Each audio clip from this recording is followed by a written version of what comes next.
Hey folks, we're talking about working with your emotions as a source of intuition. And we know that in these fast changing times, these crazy times, we've got to not make mistakes and run into challenges and then try to solve them.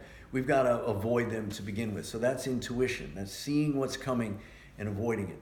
Now, emotions are a very key part of your intuition. You know how sometimes you feel something in your gut? Well, most of us weren't trained to really pay attention to that. So there's a lot of avoidance of our feelings. You know, emotions have a bad reputation. They don't feel good. They make you do stupid things. But I'm inviting you to tap into your emotions as a source of intuition. And believe me, I've clinically proven very well with hundreds of people and with myself that you can get very amazing intuitive answers through your intuition. Through your emotions. So how do you do that? You get in a meditative state. You can't deal with your emotions when you're running around. So most people are avoiding. I want to talk a little bit about the avoidance of emotions. So what are some of the creative ways we avoid? Well, there's drugs, there's getting really busy. I was a workaholic, that's the way I did it. We can do substances, we can just shut our feelings down and go numb. None of that works because emotions are the senses of the soul and they're going to keep coming back stronger and just trying to shake you awake. But you can get safe, you can meditate, and in your neutral, clear mind, you can encounter those emotions. So I'm encouraging you to do that. Now, let's take an example of anger.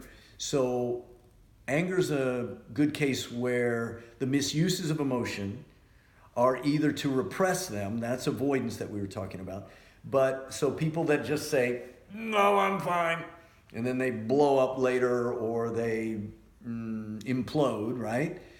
Mostly get depressed or do something to sabotage things. So repression doesn't work if that's your favorite. The other one is expressing them just openly, like just reacting and blowing up and causing more damage than was originally there. So those are the two extremes. So anger that's overly expressed is an example of emotion of a misuse of emotion, and the opposite is repressing or avoiding. So what's the middle way? The great middle way of Buddhism is to be mindful.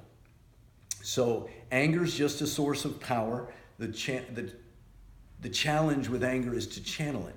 So skillful anger is when you can take care of yourself, you can be graceful, but still make sure you can set boundaries and not be harmed. Anger just is your third chakra protection from harm. So that's something I want you to be able to do and use in your life. You've got the equipment, you got to learn to use it. So I've got a book and some training. Emotional Liberation is my flagship program.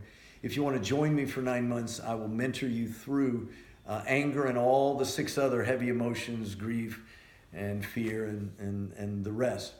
And I'll give you a structure. So if you wanted to learn to be a doctor, a lawyer, play a violin, you better have a class or something that makes you practice. And so I'm going to give you a structure in Emotional Liberation to week by week. We'll talk. I'll give you meditation, a new one every week, and you will week by week learn how not to be weak.